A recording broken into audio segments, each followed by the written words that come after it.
um exemplo de cálculo de parafuso de fixação submetido à carga de tração, envolvendo agora cargas dinâmicas.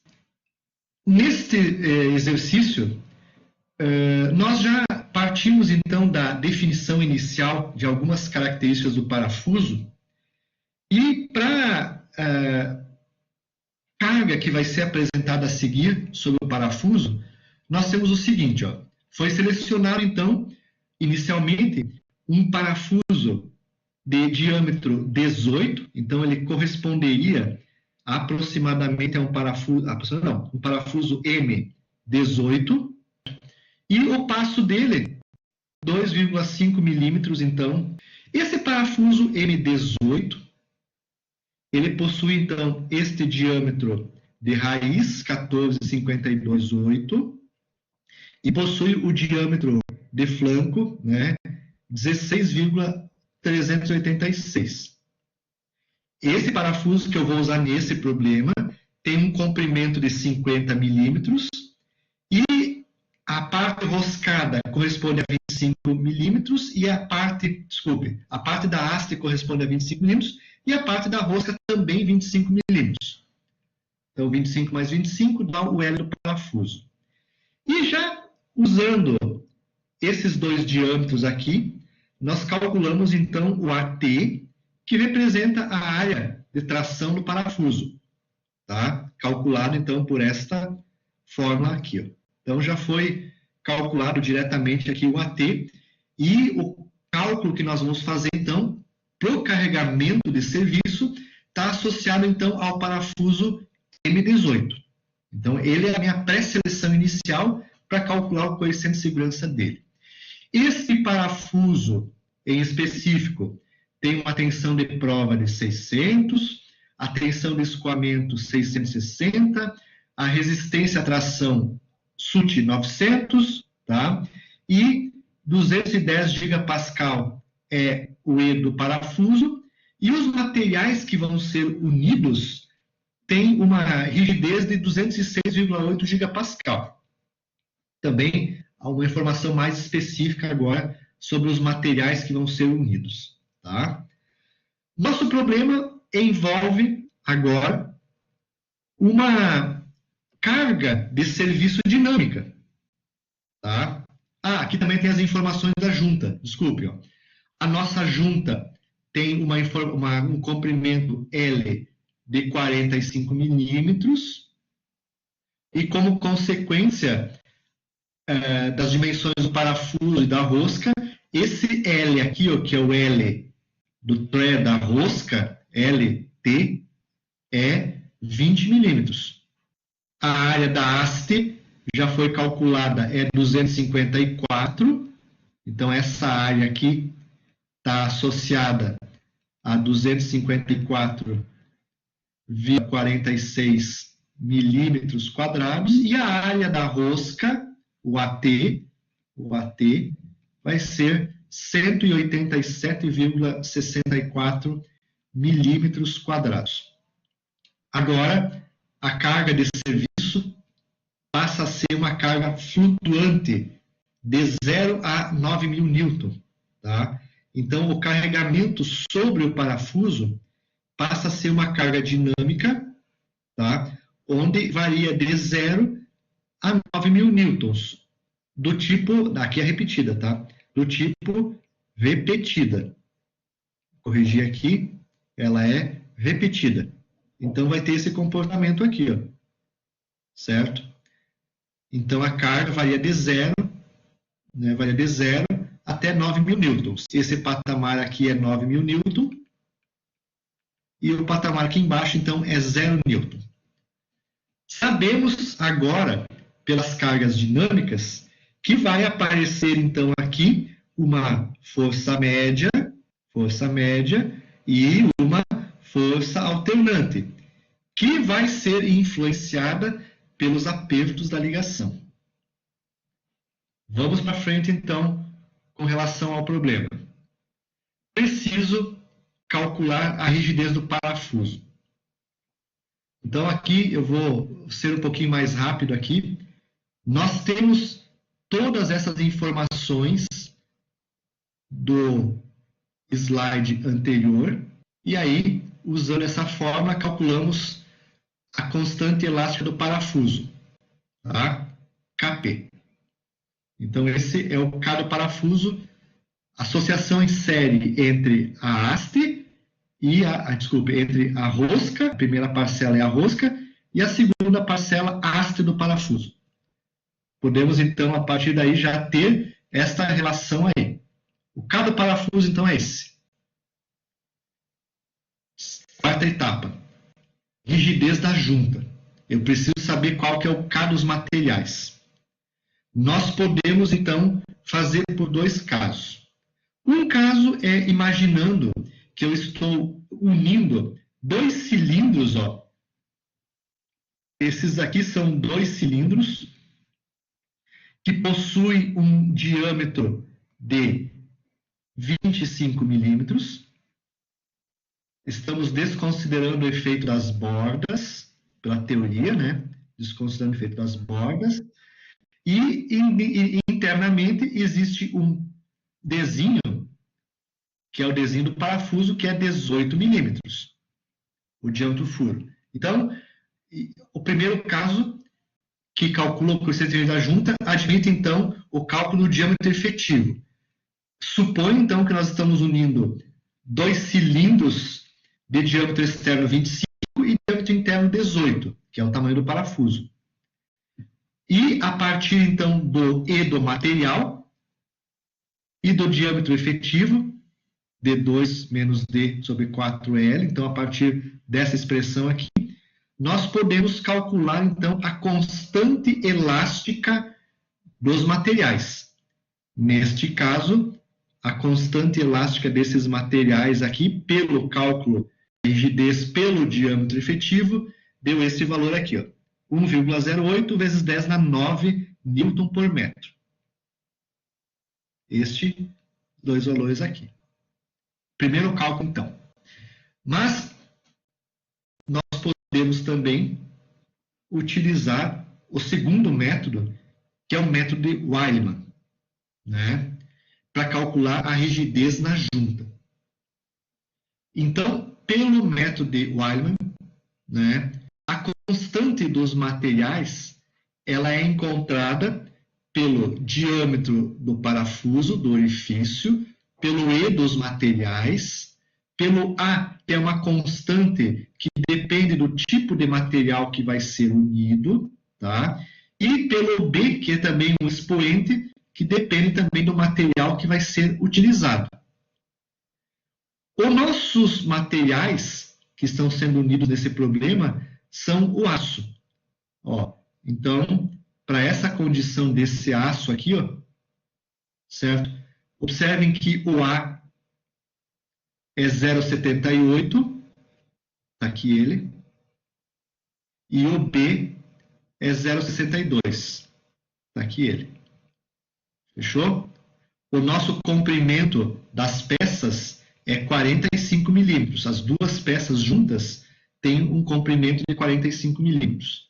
São feitas com esse material, com esse E, e usando a fórmula do Wileman, tá? Então, o Km é igual ao D, 18, vezes 206,8 vezes 10 na 9, vezes o A, 0,78715, elevado na B, 0,628, vezes o B, o D, 18, dividido por 45. Se nós fizermos, então, este cálculo aqui, com as variáveis que foram adotadas aqui, o nosso Km, então, ó, vai nos dar este valor aqui. Ó. Então, por um método, que é de Wileman, deu 3,7 vezes 10 na 9 Newton por metro quadrado, e pelo outro método deu 1,08 tá? 108. Esse método, ele é mais utilizado quando eu estou unindo cilindros. Esse método, então, ele está associado com o conjunto de cilindros, enquanto que o método do Wileman, ele está associado com a união de duas chapas, essas com certas dimensões. Então, entre um e outro, a gente vai adotar no cálculo da constante de rigidez dos materiais o Km pelo método Wileman. Eu só coloquei os dois aqui para mostrar que tem diferença entre os dois, tá? E que, geralmente, a gente utiliza esses dados aqui, ó. A gente vai usar o K do Wileman, tá?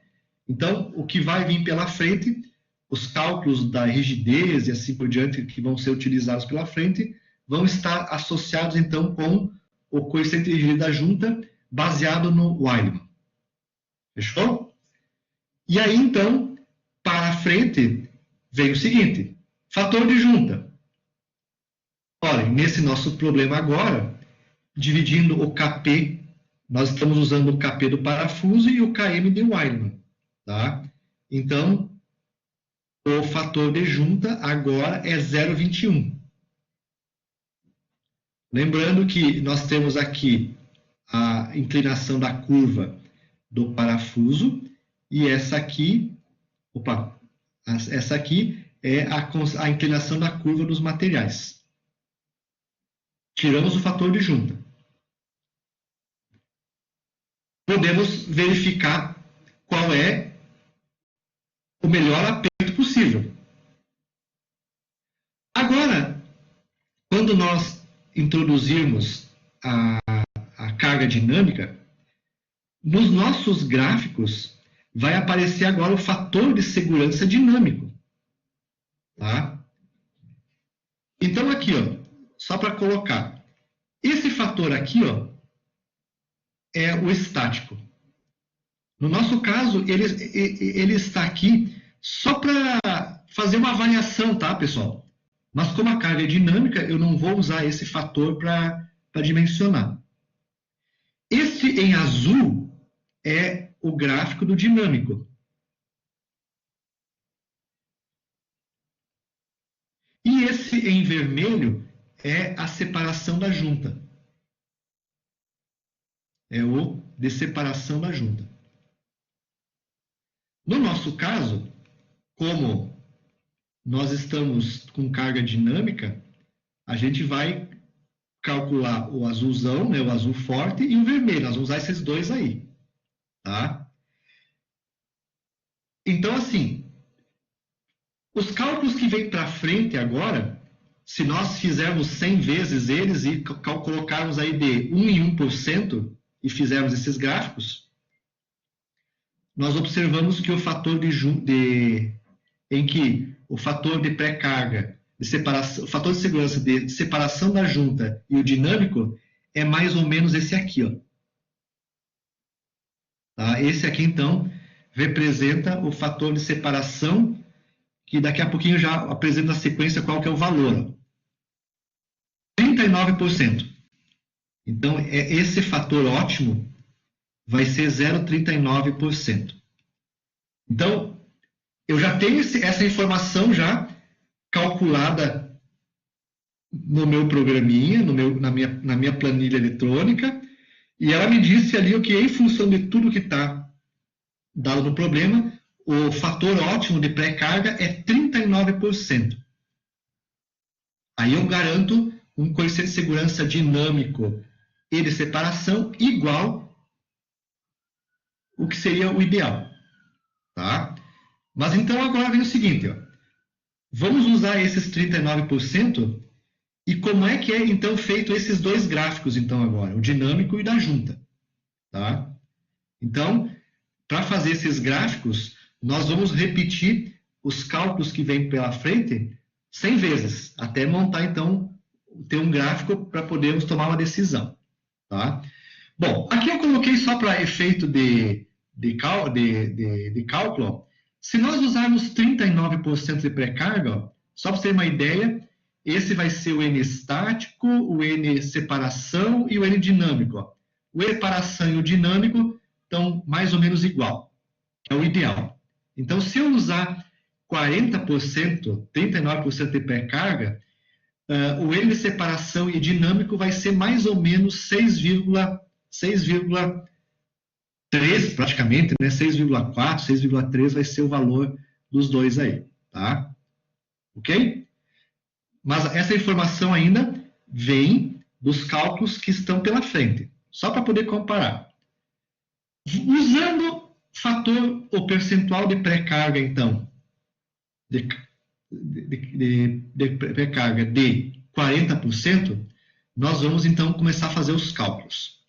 Se eu usar 40% de pré-carga, então a minha força de aperto vai ser igual a 0,39 vezes a tensão de prova e vezes a área resistência à tração.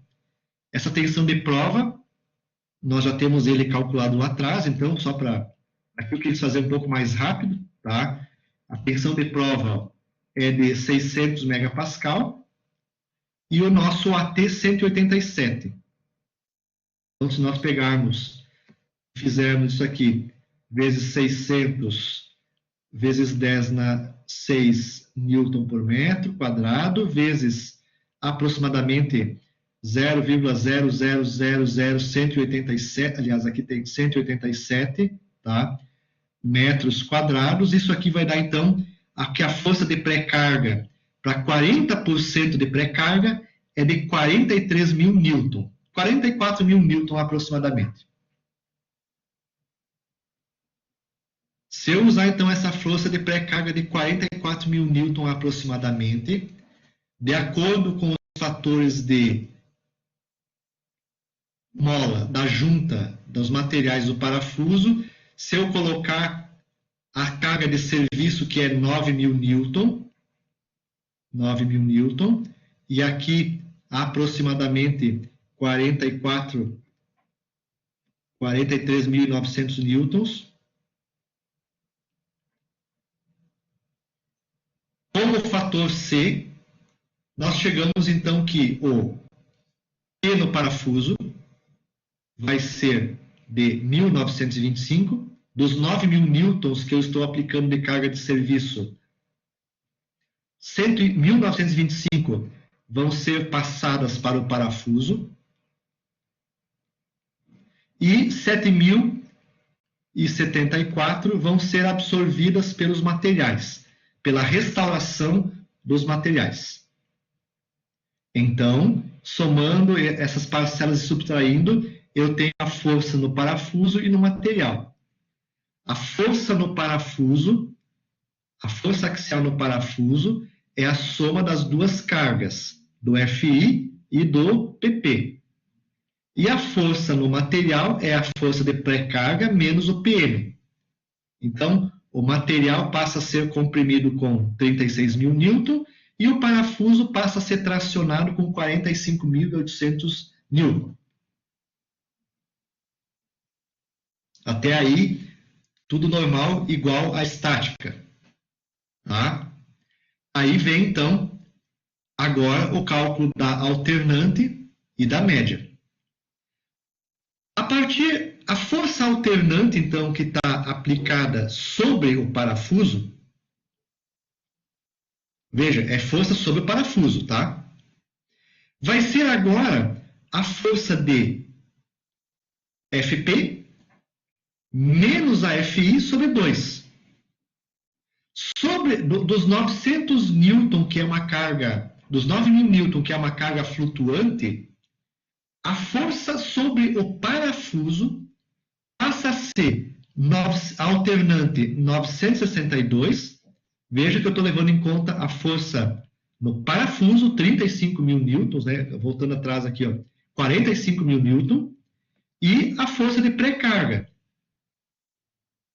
A mesma coisa com a força média. Sobre o parafuso pré-carregado e com carga de serviço, a força média no parafuso é 44.000 newton. Aqueles 9.000 newton de carga de serviço De 0 a 9.000 newtons, quando eu coloquei o aperto e o percentual daquela carga, se transformaram nisso então. Fechou? Então, essas são as cargas dinâmicas aplicadas sobre o parafuso. 962 e 44.800 newtons de carga dinâmica. Com elas, nós vamos calcular a tensão alternante e a tensão média no parafuso.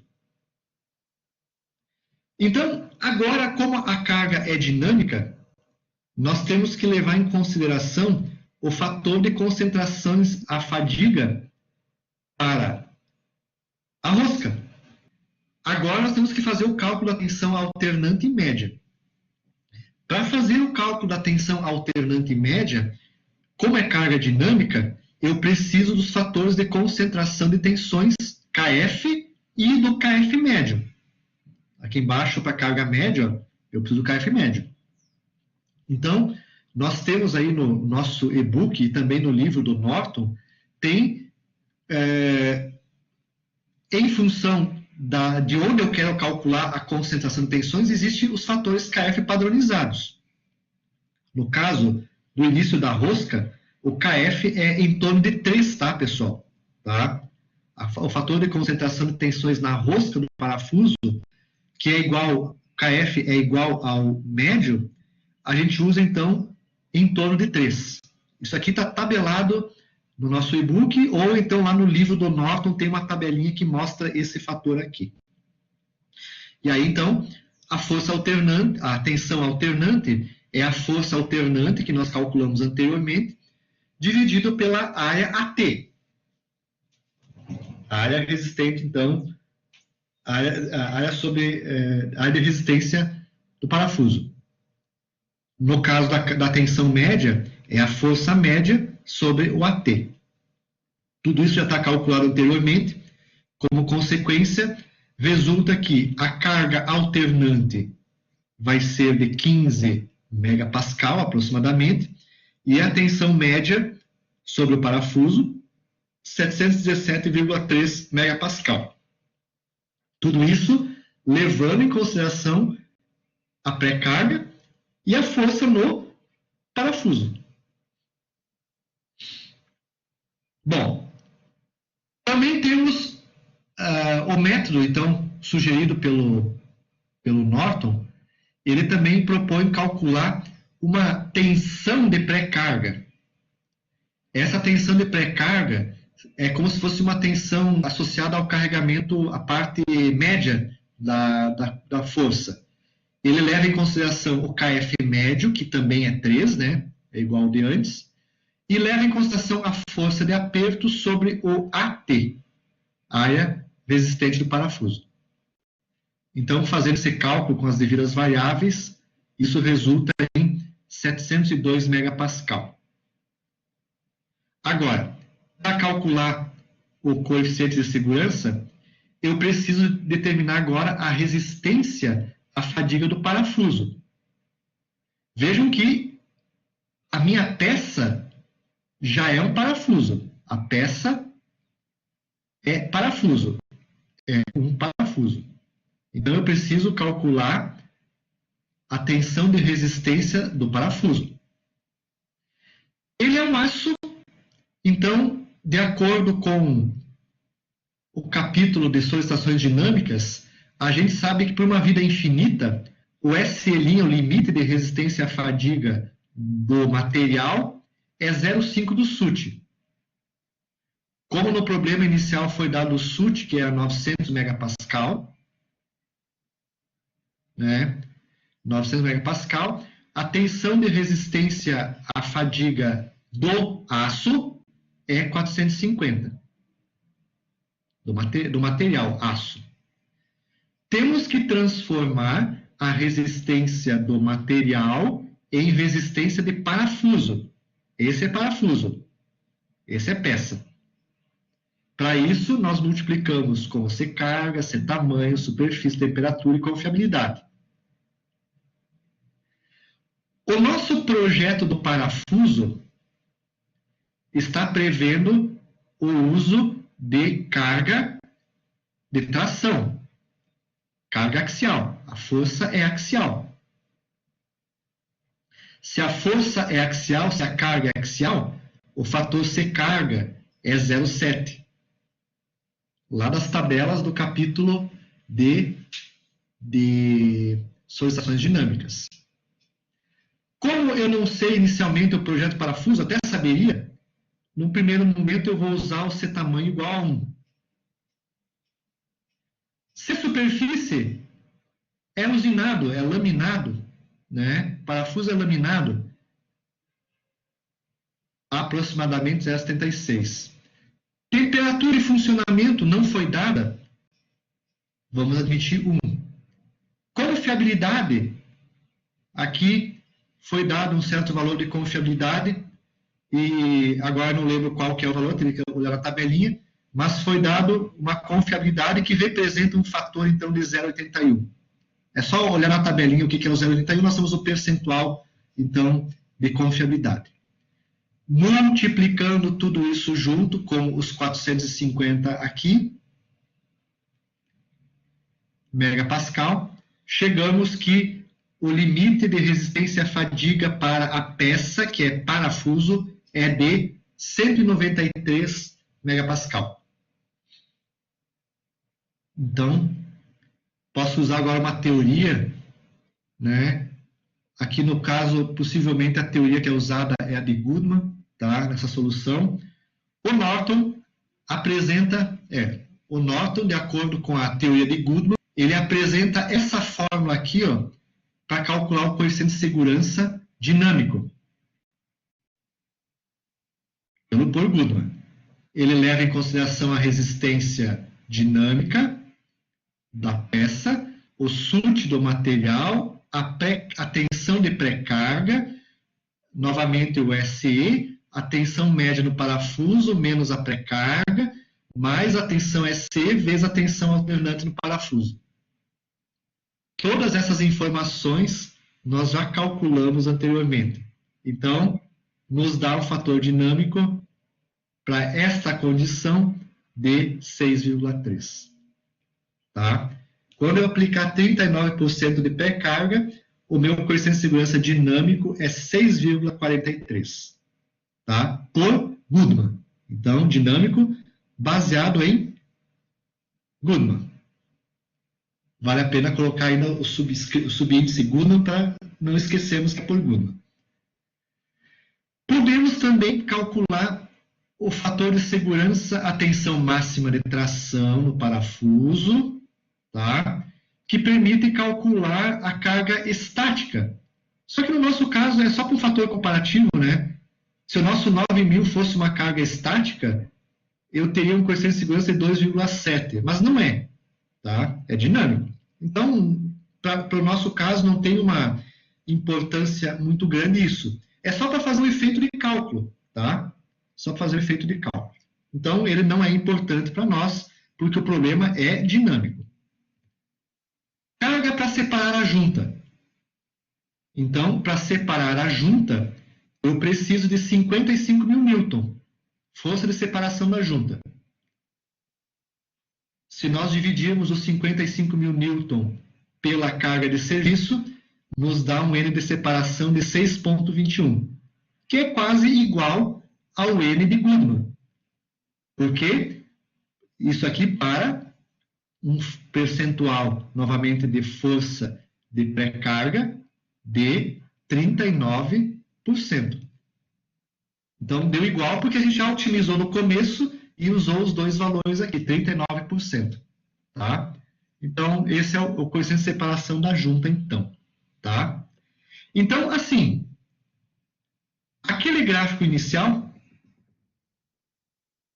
aqui, ó, esse aqui, ó, foi feito repetindo, então, esses cálculos do item 6.1 até o item finalzinho aqui, então, esse aqui, fazendo o percentual de pré-carga variado de 1 até 100%. Então, a gente faz lá no Excel, coloca aqui numa coluna percentual de força de pré-carga faz isso variar de 1, 2% até 30%, até 100%, né? 100%, 99%, e calcula uma tabelinha, né?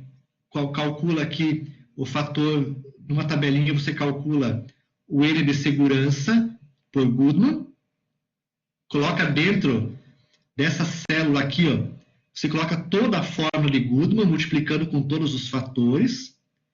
Você faz aqui uma tabelinha com N de separação, colocando todas as fórmulas dentro da célula lá no Excel para fazer o cálculo do coeficiente de separação. Você calcula o N estático, coloca aqui dentro dessa célula aqui todas as fórmulas, todos os valores, né, para calcular o N estático, só deixa em função tudo do percentual de pré-carga. E aí você, tudo isso ainda vezes a coluna 1, que é o percentual de pré-carga. Tudo vezes o percentual de pré-carga. E aí você, então, arrasta essa célula até lá embaixo, até a célula 100, né? E ele cria uma tabela, então, com todas essas informações, 100 linhas, mais ou menos, vamos supor, né? Ligando o percentual de pré-carga com N Goodman, separação e estático. Aí você manda o Excel fazer um gráfico, por exemplo, entre esta coluna aqui e essa aqui, e aí sai o gráfico do fator de segurança por Goodman. Você manda fazer o gráfico entre essa coluna e essa aqui, e ele faz, então, dos 100 pontos com separação. E também do percentual de pré-carga com esta coluna aqui, você faz o cálculo, então, do N estático. Tá? Então, para poder fazer aquele primeiro gráfico de otimização, teria que fazer uma tabelinha no Excel, e dentro dessas células aqui, ó, elas têm uma fórmula gigantesca. Tudo ligado numa única célula. Tá? Elas têm uma fórmula grande dentro de cada célula, só que tudo é em função vezes ainda o percentual de força de carga de prova. Então, faríamos tudo isso aí. Bom, nesse problema, eu acrescentei mais um item, então. Nós, então, nós otimizamos ele para que o percentual de pré-carga fosse de 39%. Para esses 39%, a força de pré-carga que nós calculamos foi essa aqui, ó. Deixa eu anotar aqui, ó. FI 43.909. 43.909.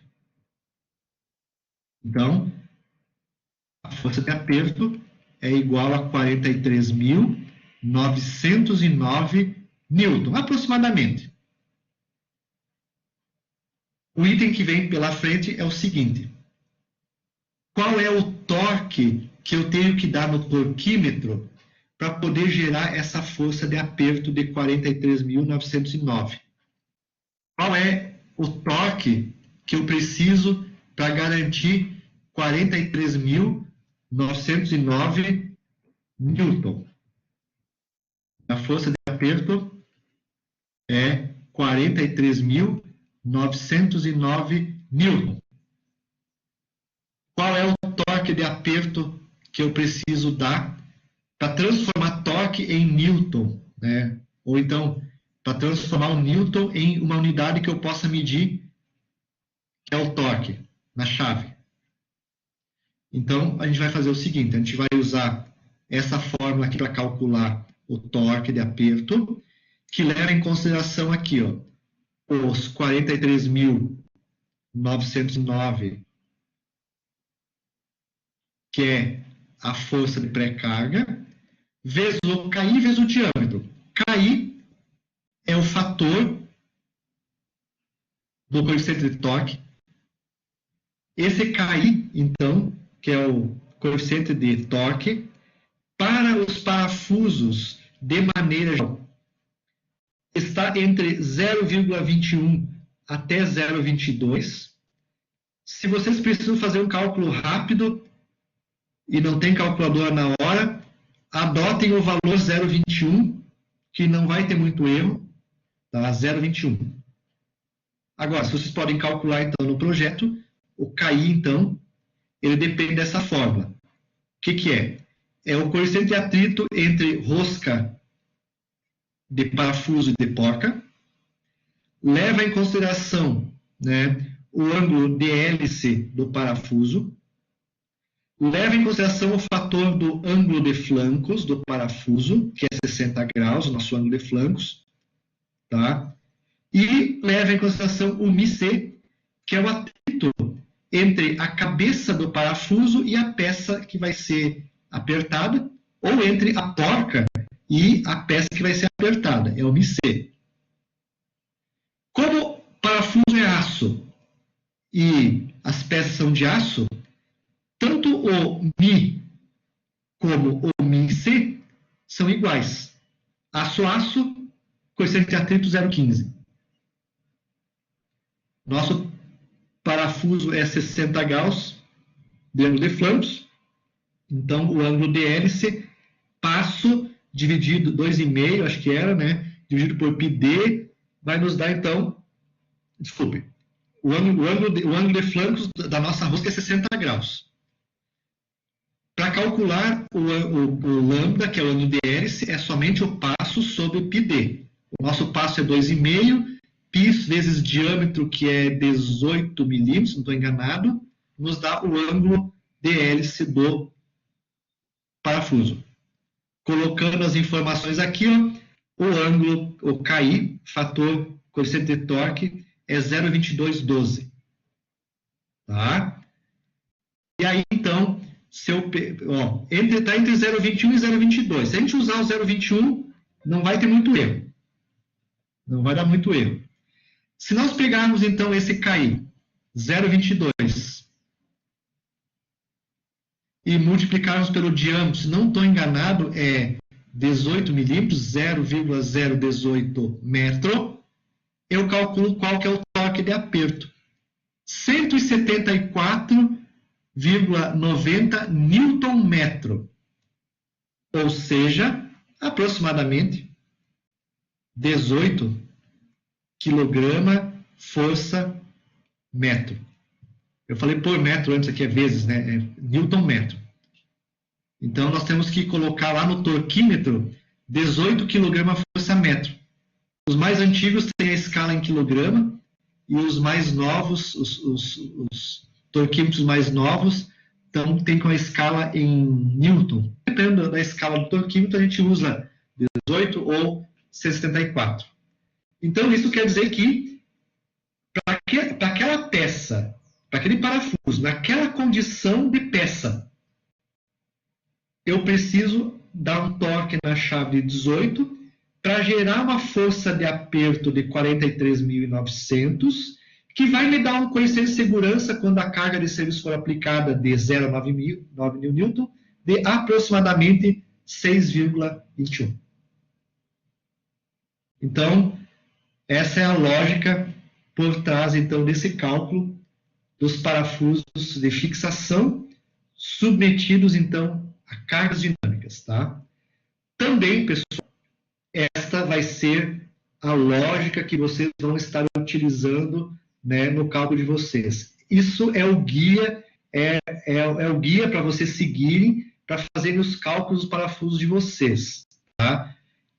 Está especificado também no Norton, né, nesse aqui ou neste aqui, ó, tá? Lembrando que os cálculos que eu fiz aqui, os dados estão todos eles sempre baseados no livro em inglês, que é esse aqui, tá? Mas o livro em português também apresenta esses cálculos, só que ainda vinculados com o sistema inglês, tá? Não estou lembrado agora se está no sistema inglês, mas acho que sim, tá? Então, a fonte desses cálculos estão nesses livros aí, tá? Então, isso então é o que eu queria passar para vocês com relação a este problema de